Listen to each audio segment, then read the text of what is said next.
Right. Cool. I think we're live streaming, Yep. and here we are. We're going to be talking about um yeah, cool. Right. So we are talking about supply chain security.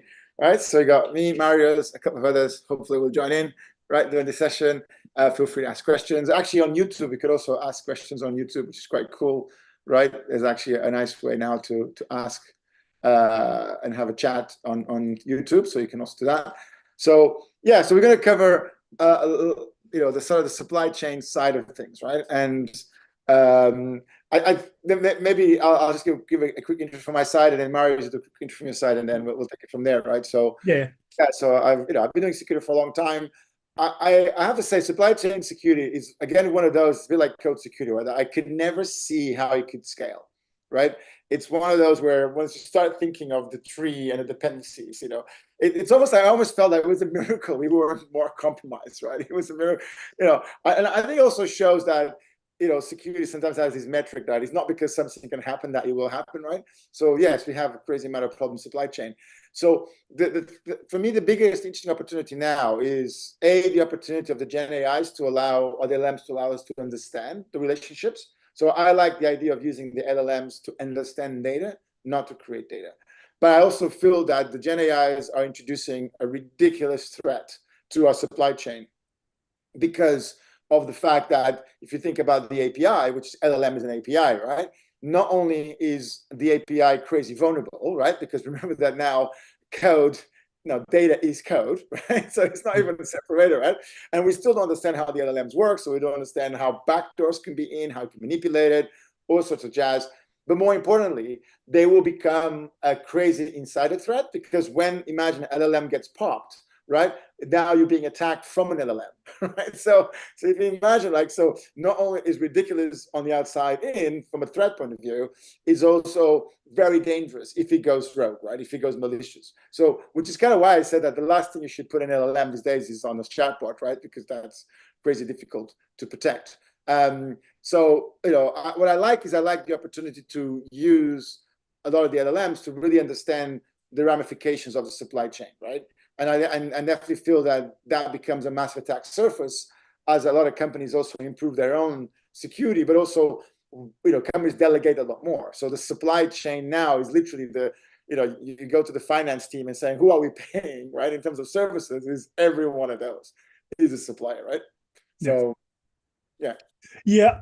I think for me is what's really interesting is I work a lot in sort of B2B space. And obviously, we all seen, supply chain security is usually, send a bunch of questionnaires that has, Oh 100, 200 questions. And then, yeah. it's a lot of manual work. And the problem, I guess, you see is how do you uncover risks in that supply chain? And the problem is that, these questionnaires have become so generic. For example, we're a cloud first company, and then you get sent a questionnaire that asks you, how often you review CCTV of your data center. And they're like, Yeah. what?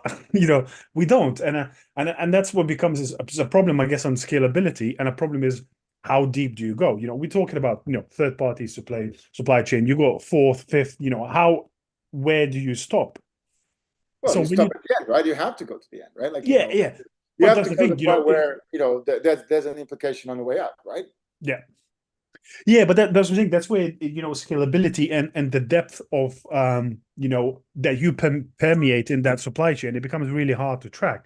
Because usually, depending on the size of the business, you might have GRC department that's got one, two guys, and one, two guys, third party supply chain, say you got 20 people in a third party, fourth party maybe 100, fifth party maybe a couple of hundred. And so, for you to track, Excel spreadsheets, I think, go out of the window. And as you were talking, the data that you accumulate and how Right. do you correlate and how you detect risk, that's where the whole interest becomes very, very interesting, how Gen AI potentially Fourth can help party. you.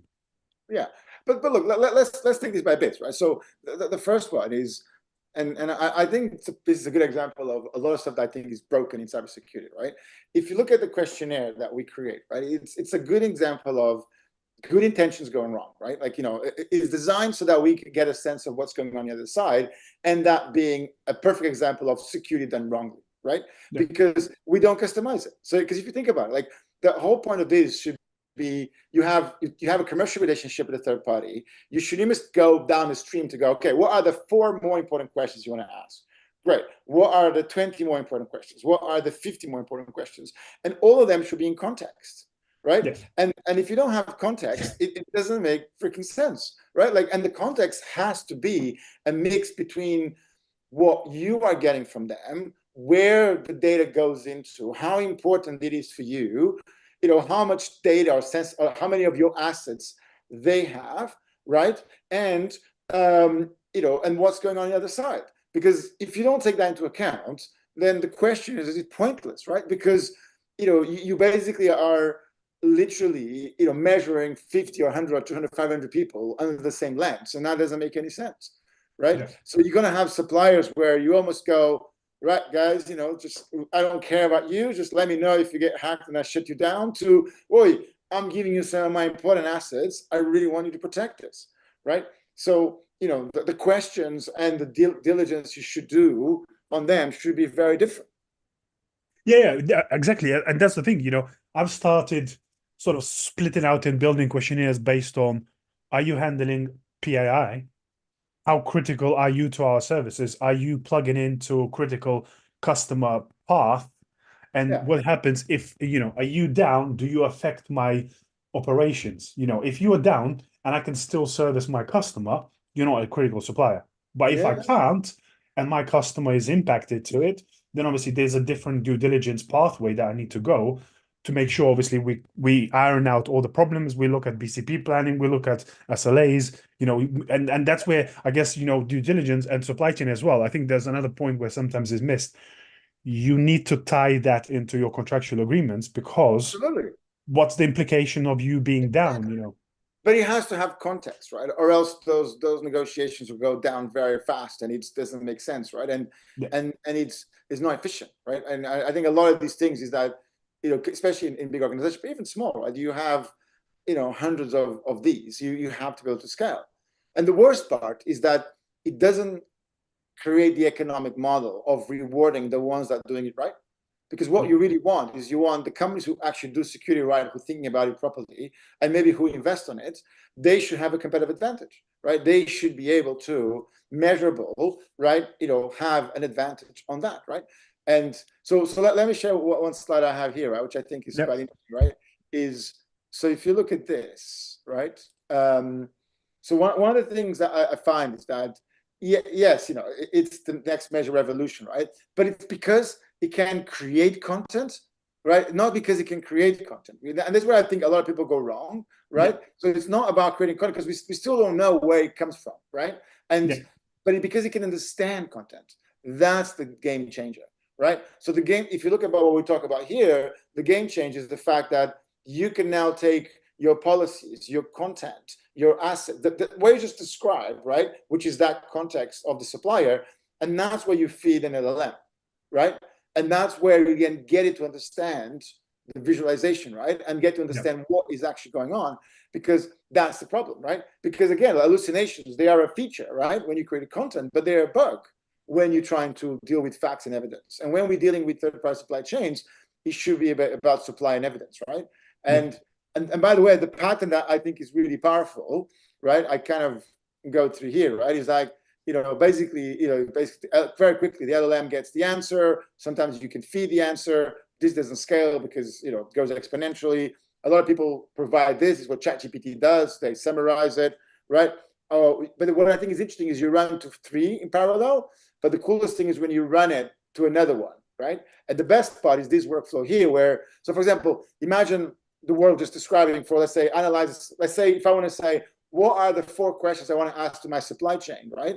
What you do is you basically start with that question. You feed, in fact, what I'm missing from here is you say you can feed more data to it, feed your policies, feed information. Then you hit the LLM 1, but then you ask another LLM, are these good answers, right? So, and by the way, this could be 1, this could be 5, could be 10, right? It becomes more of a cost thing, right? Then you can really zoom in until you get the final answer, right? And again, this should be human owned, I think it's very powerful. But these kind of workflows, going back to the idea of, do you customize them all or use them off the shelves? I actually think the logic now is use them freaking off the shelves, right? Yeah. Because there's so many providers out there now that you can just, and especially aggregators, right? It's really powerful to just view these LLMs here as basically off the shelf things.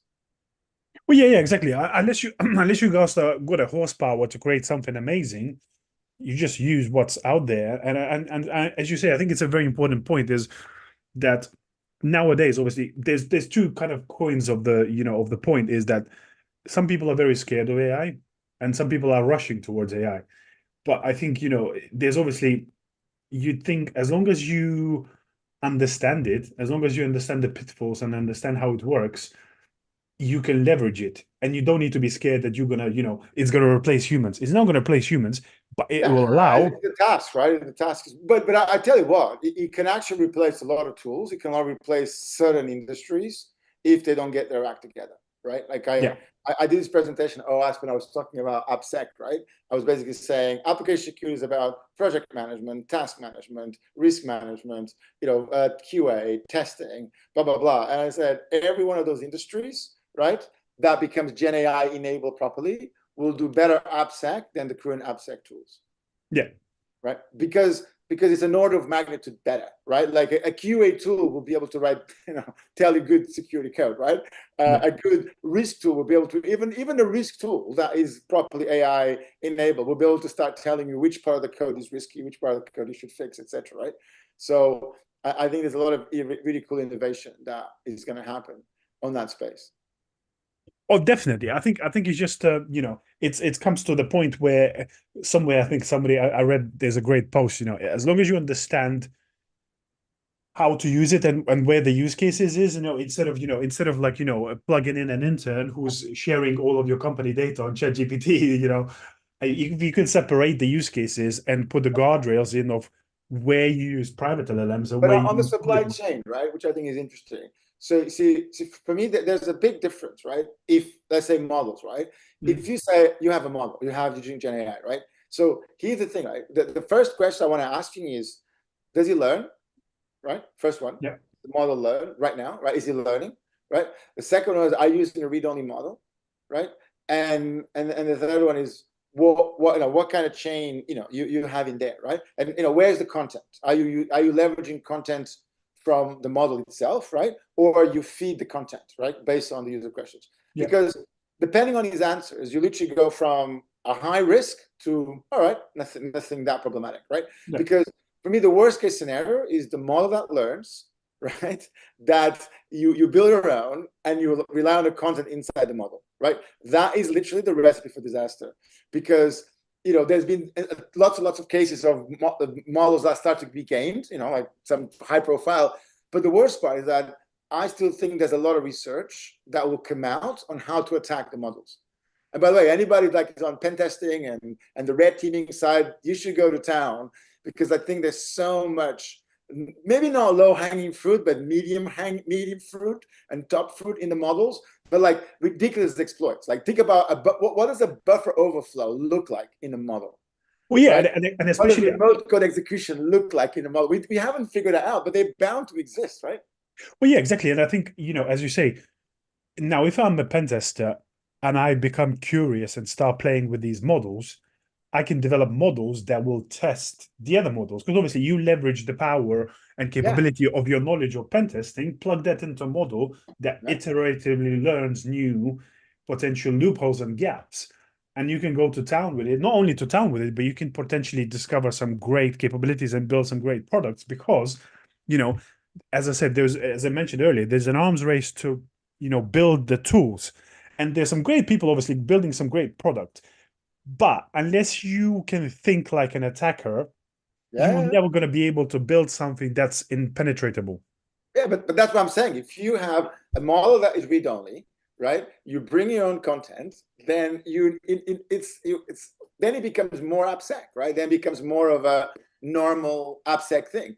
But the other way around is it's a bit like, I don't know if you ever did this thing where you do some corporate testing and you put these canaries and these sort of payloads Yeah. in there that almost testing the supply chain, things like invisible images, things like for example, certain characters that got encoded, that like certain additions, right? Like I say, SQL injection executions, right? Yeah. And then the interesting thing is that you put that in complicated systems, and then eventually you catch up and going, hold on, someone has just pinged my server, right? Like, ooh, this just became weaponized, or so somebody just added those two numbers, right? Like, hold on, that means somewhere in the supply chain, right? Something became code, data became code, right? And I think it's going to have the same thing with LLMs, right? You imagine you now start to put these payloads that will only be activated. It's like the Manchurian candidate, right? Like they just get activated in particular points. But if they do, suddenly you now control that. The difference is that you now control an LLM, right? So imagine the kind of payloads you can do to an LLM once you say, now you under my control, now you attack, Yeah, because I think as you say, it's the testing capabilities and actually uncovering. I don't know if you probably read, when Chevrolet released their chatbot, and when the guy put at the end, he bought a car for $1, but the sentence that he put, no takesy backsies, this is legal binding contract, and all of a sudden, you have no way out of it. Yeah.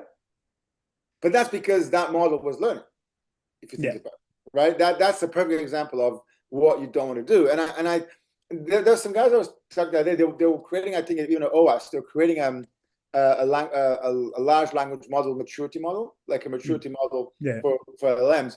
And I think we need that for supply chain. If you think about it from a supply chain point of view, we need to start knowing when LLMs are being used in the data that has been provided to us. Right? And that's very important, right? It's kind of like, imagine like the bill of materials, but a lot of SaaS providers get away with it. But because of the power and the implications of LLMs, I think on the supply chain, we need to understand and then the third, fourth, fifth, it could be 3 levels down, but it's still going to have a massive impact on you. Yeah. Oh, definitely. I've been talking a lot about, we just touched, on application security. And I think sometimes, for example, there's a lot of people who invest a lot of time and a lot of effort in, SaaS tooling, DAST, SEA, all of that, which is great. But the problem is that's only one piece of the code that you're securing.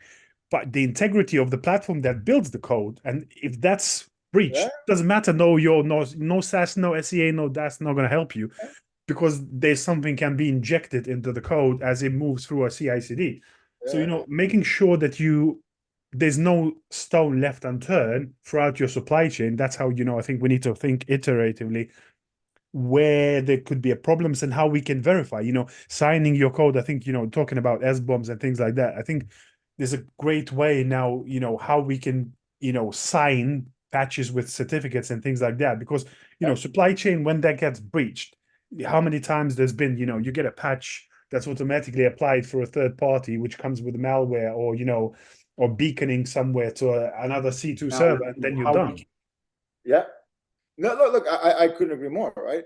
And in fact, I always found there was a massive blind spot of the SaaS tools, right? Even the DAS, but especially the SaaS, where, for me, what you just described, right? That relationship between suppliers is like source code, right? Imagine that's just relationships, right? So the thing about this is it's like context. So you need to start to be able to write rules that almost view each of the components of your supply chain as like a node in the graph. So you can start to say, right, so like, what does the SQL injection vulnerability look like on your supply chain kind of workflow, right? And that's like, I can put a payload here that affects that supplier, or the other way around. That supplier goes wrong, here's the blast radius of it. So, and that's the interesting thing, because when we talk about visualization, right, it's not just visualizing is the first step, right? Then you need to start writing rules, and the rules will almost be dynamic, because again, that depends how the business uses it, right? Like a lot of suppliers start with very little risk because they're in a part of organization that is quite self-contained. They become successful and suddenly they become mission critical, right? Very quickly. And nobody along the way was able to understand, and it's not their fault, right? Because they don't see the implications. For them, it's just like, oh, we're using it over here, now we use it over here. I'm like, yeah, but the blast radius over there was this big. The blast radius over here is that big. Right. So, I feel there's an understanding, right, that those ramifications, understanding the blast radius, understanding where things happened is critical. And I do feel that now with the kind of the next generation of attackers and the next generation of not just the LLMs, but also because the supply chains are getting a lot more complex, we're going to have to address this properly, right? And we're going to have to make it scale, or else, it's going to get worse and worse and worse. Definitely. And I think sometimes you have to think about, what are regulations or standards or what we need to, help to get somewhere, towards a sort of common ground. Because I think, again, I think the problem is that there is such a big difference across industries, how people operate. And I know, obviously, I see there is some great stuff happening where there's a tools that, for example, platforms that allows you to share assessments of specific tools. And I think that's really important for SMB businesses where they don't have a big department who can, go deep into supply chain. So if you got someone, say, like, for example, a bigger company such as, pick any big company like Amazon assessing a smaller company, and you can see their assessment and share the documentation, that gives you much more help and see where their gaps lie and what services they're going to provide you. And then you can do a comparison instead of, go in and trying to build another questionnaire. You can already leverage that. Well, that's the thing. And I think that needs to be regulated, right? I think that's a perfect example of the industry doesn't get there by themselves because nobody wants to be the first ones, right? But we know, for example, from a financial industry, that once you force regulation, right, it actually is better, right? And I think, again, with the LLMs now, we will have the ability to understand complexity in a much better level. Like you mentioned regulation. Imagine starting to have bespoke regulation, right? Starting to have regulation that even the regulators agree with, but they are a small set. They are the ones where suddenly you can apply that common sense, where you can say, look, I'm doing this. I mean, this industry, I have these assets. So actually, the ISO 27000 that I need is not that big, is this big. PCI is this big or that big. HIPAA is that big, whatever standard you want to play, SOC 2, whatever you want to play with, right, becomes massive or quite small, right? And these are the bits of GDPR that applies to me. And then here's almost the intersection of all of them. Like, this analysis was impossible to do, I think, up until now. And I think what's really interesting is that we need to get to a world where not only that becomes scalable, but I think we need to there needs to be a regulation that forces the businesses to publish that. And of course, they're all going to go kicking and screaming into it. But if you follow that line, immediately it scales, right? Like you said, it scales because you don't have to do, assessments for everybody, and you can measure people. And also, in a way, even if people BS or lie into it, they get caught, right? So then the problem is because nobody published the stuff. Nobody today says I've done this. They don't get, basically any backlash when they have breaches, right? But if you start to go on the record saying I'm doing this, I'm doing this, I'm doing this, I'm doing this, and I'm not doing this, I'm not doing that, I'm not doing this, right? Then it's a much more, I think, level playing field, right, into the thing. But we need to scale this analysis, so it needs to have context, right? Yeah, and I think it's a perfect example how you can, as you just mentioned, if you think about, you've done PCI audit before. You plug in all the data and based on, SAC, whether it's SAC D, SAC A, or you're doing the whole of it, it will allow you based on, see who's been assessed and how they've been assessed, what services you provide to your clients, and then where's the potential gaps in assessment. And then you don't need to do the whole, just address where the potential dangers lie. And based on the statistical data, whether it's breaches, whether it's impact, whether there's risks. And then but imagine that those data sets now in a way that can be consumed, in a way that are published, in a way that you can actually, access it. Like the same way that you can go to company's house and you can get information about the company's financials. You should be able to go to whatever equivalent of company securities house and get information about the businesses, right? Yeah. Because that will allow us to scale, and that will allow us to understand the side effects of even the supply chain, right? Because imagine you having a supply chain that you have 2 or 3 suppliers, and then you look down and suddenly this is a sea of red down here, or red in an area, you're going, oh, hold on.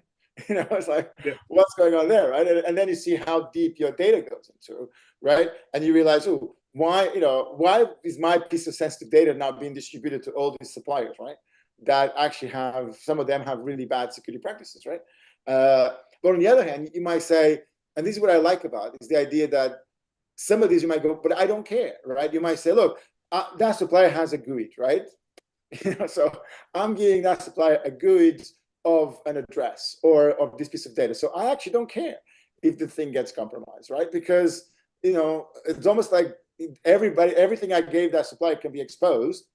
then the only problem becomes, for example, service disruption, all that jazz. But that's, another element of understanding, right?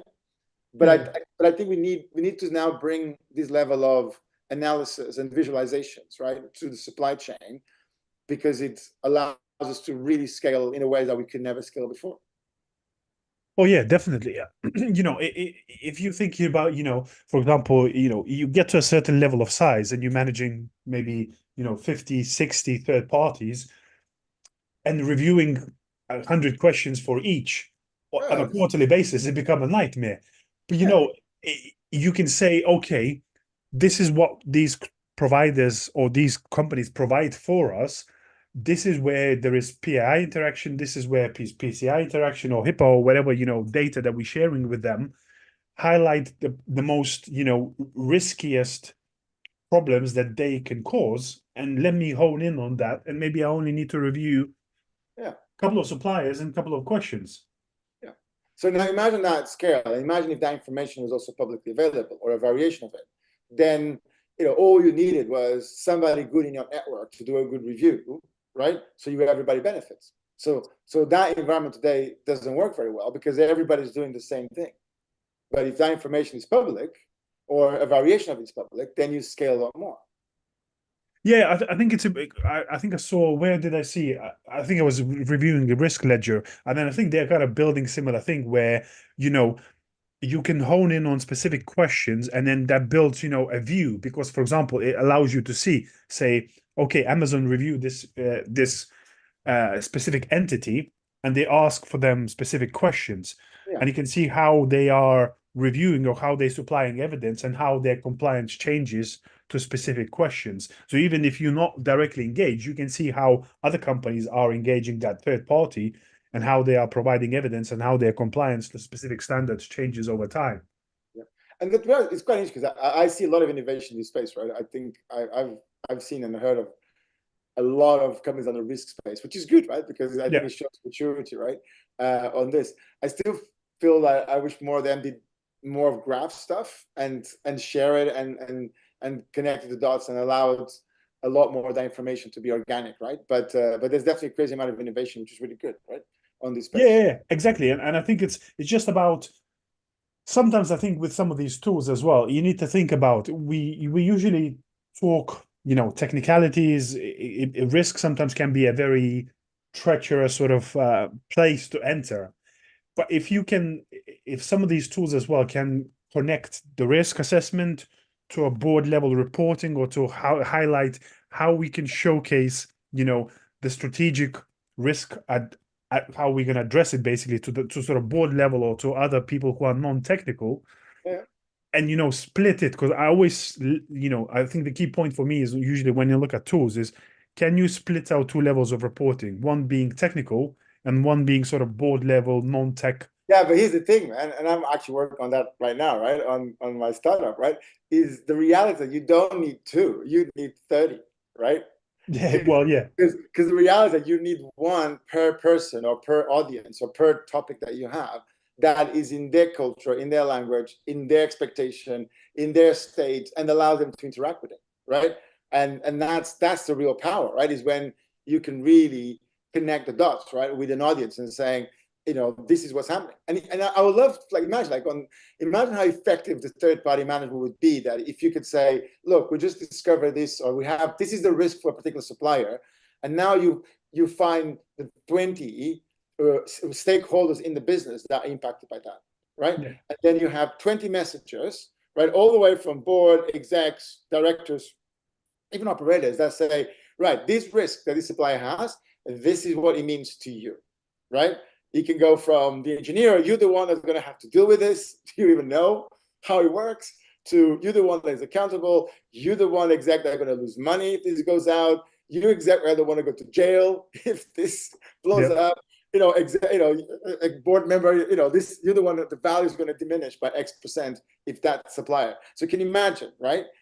That chain of thought. That's that chain, right, of that graph. But the key is that each of those individuals needs to have just the right amount of information.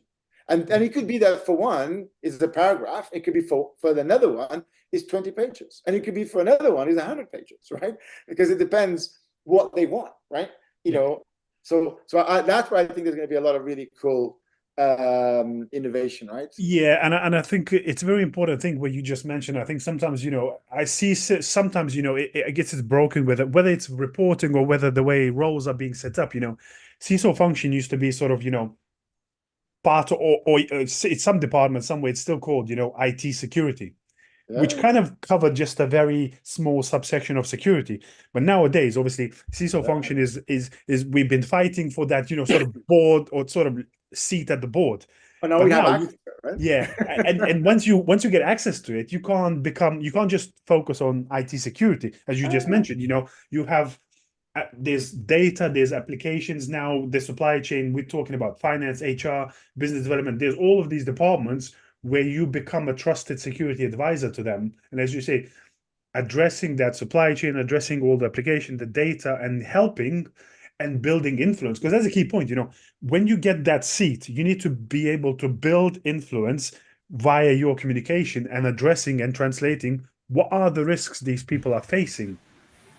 I still feel that the cybersecurity deserves a seat at the board at the top level, not because of cybersecurity, because unless the whole thing's on fire, right? And then you want to Yeah. give it a date, but it deserves because we are the ones that can actually put a lot of context into a lot of stuff that's happening, right?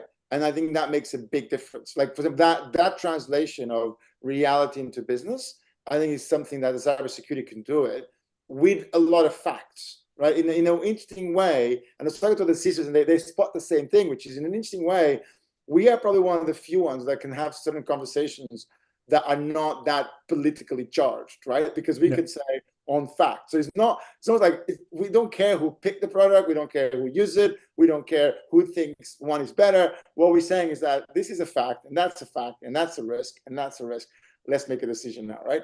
And I think that, and then if you can translate that into the business, so you can say, this is what it means to you, it's what it means to you, it's what it means to you, then that's a hell of a added value that we provide. And also the fact that cybersecurity, when again, you play your cards right, we are the only team that has access to all data. We have the only team that has access to everybody. You should have relationships with everybody because you need to work with them.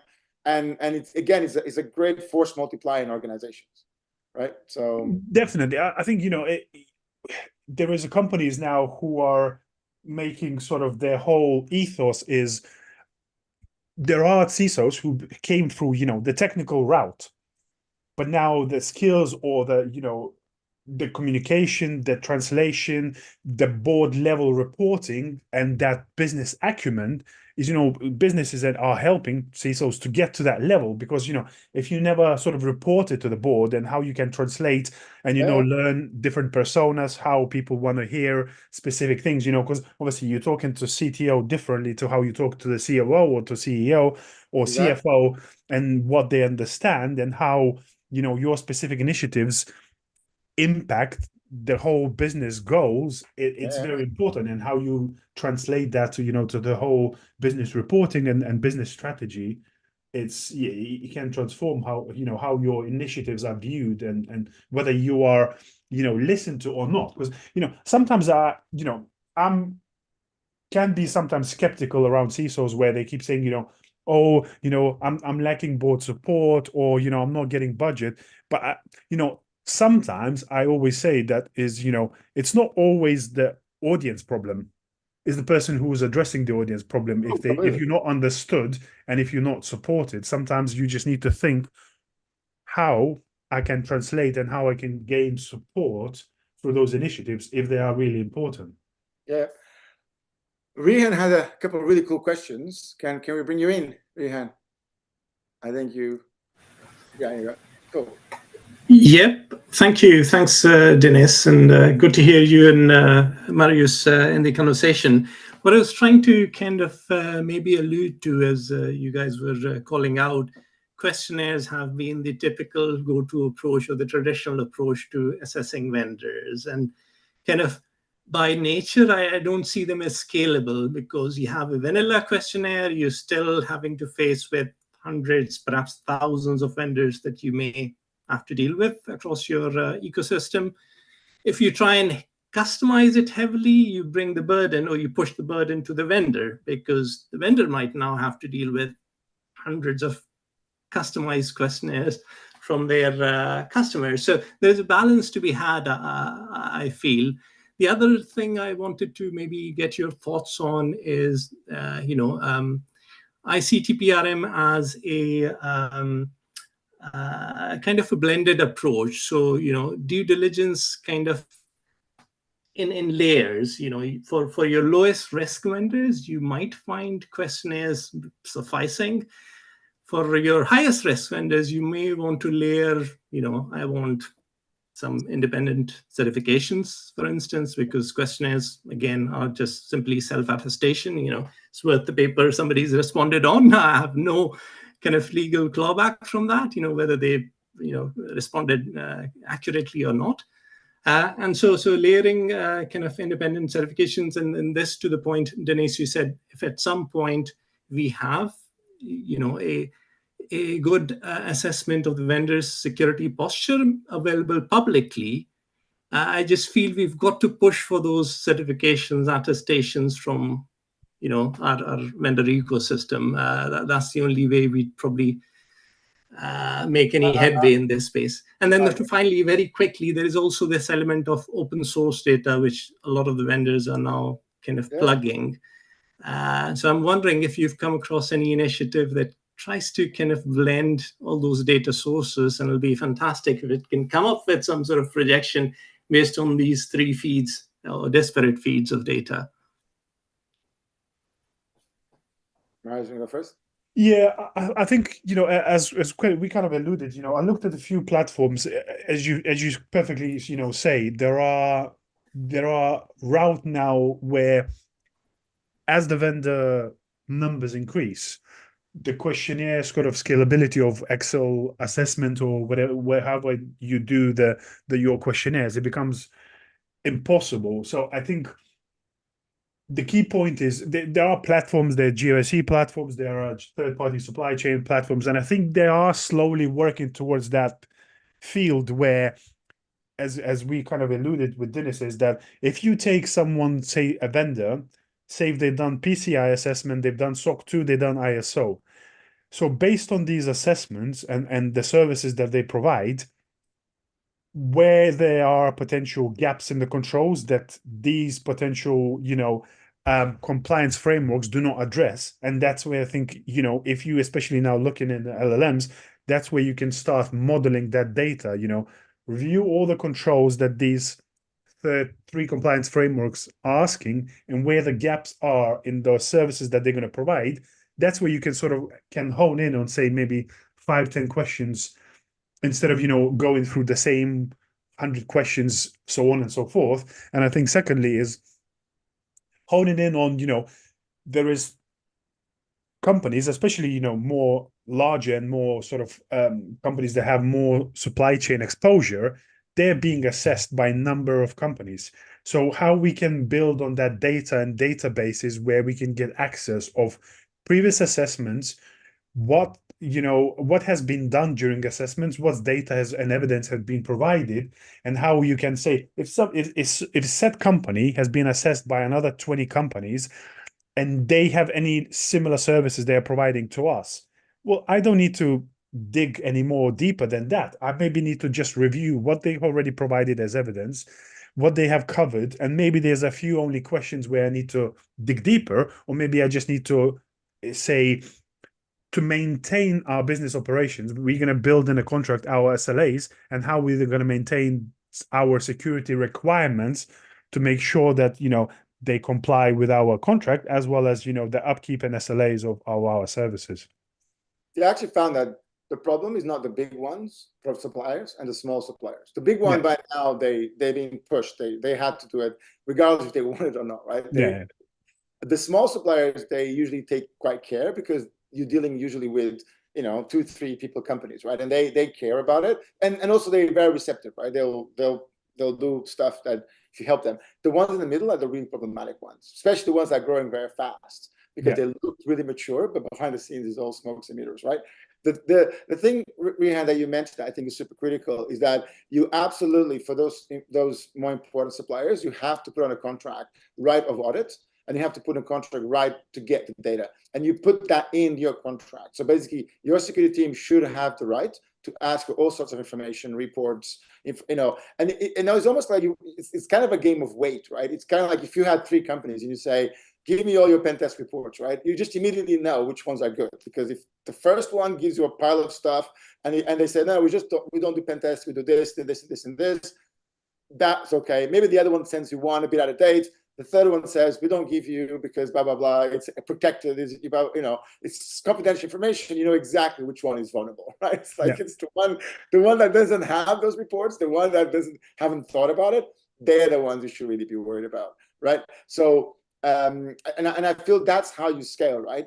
But really, your points are very true. Like it's broken because it doesn't scale. So I think this is where the LLMs, not in creating content, but in analyzing content. And like I was showing before, is when you chain the LLMs and you do multiple analysis. And ideally, we should be sharing some of those objects, right? But even just that would allow you to have much more focused questionnaires. And even more, like I want the questionnaire to become a bot, right? Like I want to send an agent to the other company that is going to ask a whole bunch of questions that I prime the agent to say, I care about this, this, this, and this. Now you talk to people on the other side, and then create a summary in the end. And I really like this idea that the company validates the summary, so they can say, yes, this is true, this is not true. But that will also scale a lot more, because you can then say, imagine an LLM where you go, look, I have this bunch of questions, and the person on the side go, okay, drags and drops. Okay, here's what we've got so far. In whatever structure they have. How many questions has this already answered from the original stuff, right? So the LLMs introduce a level of data analysis and data creation and data transformation that before you had to do in code, you had to do in apps that never scaled.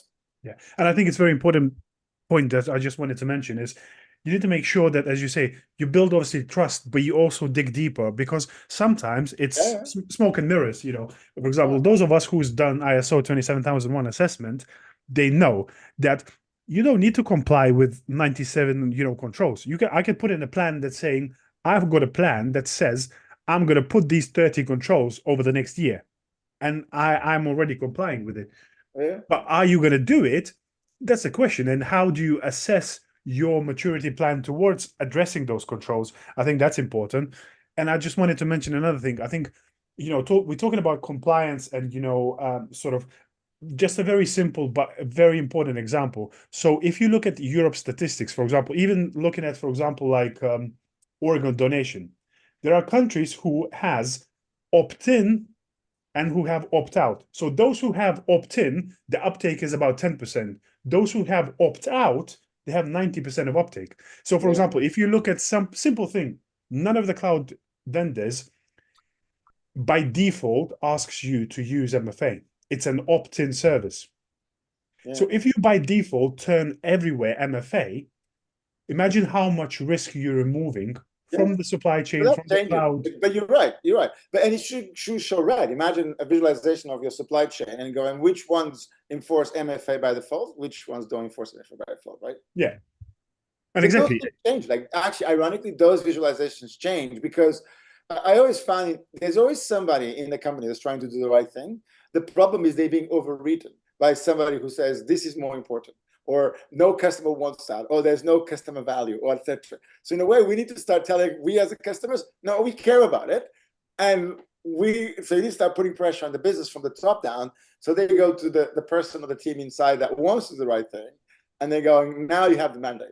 Right now, that sort of sometimes is a playing game, isn't it? Between FUD and who can scream the loudest, and that's why as I say, the communication, the translation of sometimes just creating, and as I say, we all been talking about communication, but it's CISOs being able to create a narrative to tell us a compelling story, because that's why that saying came. Never waste a good incident, but nobody wants to have an incident, but sometimes it focuses the mind of the board. Well, I create incidents. My trick is to take P3s and run them as P1s, right? So you practice, you fix things, and you raise awareness, right? So I cannot recommend enough. Cool, guys. We're just about on time. I don't know if any final questions, maybe put them on the chat. Marius, any final thoughts? No, I think, the final thoughts is as we kind of been alluding to this, we need to think about and sort of build towards standards, towards compliance, sort of, regulation that gets everyone to a certain level. We've been talking, I think industry very well are aware of things like cyber essentials and that, but building some sort of level of minimum requirements or minimum standards in the supply chain gets focused or gets people to a certain level, and then I think we can build on that. How we can, scale with using now technology. Obviously, you need to think, I think, technology is not going to replace human, but how we can empower humans using technology to make faster decisions and to address more of the supply chain and hone in on the most important risks. I think that's where we need to go.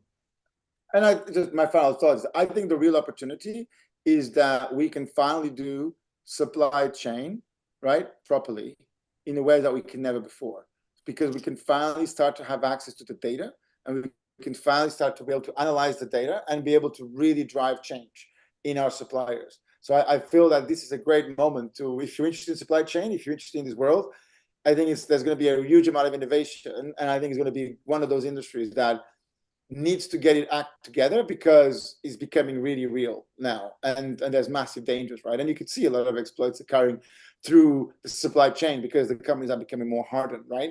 But also they become a lot more distributed, right? So, all right, final question actually from Rehan. Do you think regulation has hampered or benefited, right, this? I think it helps, right, very quickly, right? I think it always helps, but I think it's a good example of what not to do, right? But also it's a good example of there was no other choice, right? There was, like I said, until the LLMs, this could never scale because we never had a good way to understand complexity. So the only thing we could do is come up with a bunch of items and a bunch of metrics how to measure, and then somehow try to figure out how to get the data, right? So at the end of the day, yes, he rose the bar, but it hasn't scaled, which is kind of where we got stuck now, right?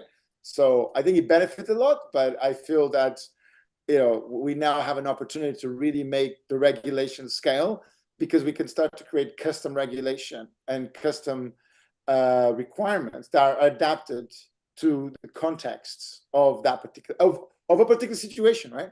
Which, by the way, means that as a company, you will have 5 or 10 or 20 ISO 27000s, right? Deployments, right? Or GDPR or PCI, etc. Because it will all depends where in your company that lies. Yeah, I think I think regulation always helps. I think the only problem with regulation is that regulation obviously usually comes, which is outdated by a number of years by the time it becomes public. Yeah. So obviously managing and building regulation that's kind of addresses most eventualities, because sometimes regulation when it comes to the day of light, it becomes out of date already. But I think thinking beyond and setting sort of minimal viable standards, that we need to sort of raise the bar on supply chain risk and supply chain problems, it's always going to be helpful. Because the problem is, we all know there are organizations or there are companies who main sort of goal in doing security or addressing security is, are we complying with this? We're complying. That's it. That's all what we need to do. And normally that's where security stops. But how we can build the regulation or sort of push towards proactivity and constant maturity and continuous improvement, as ISO pledges, that's I think where we need to go to. Yeah, I agree. All right, great panel. And Mario, I see you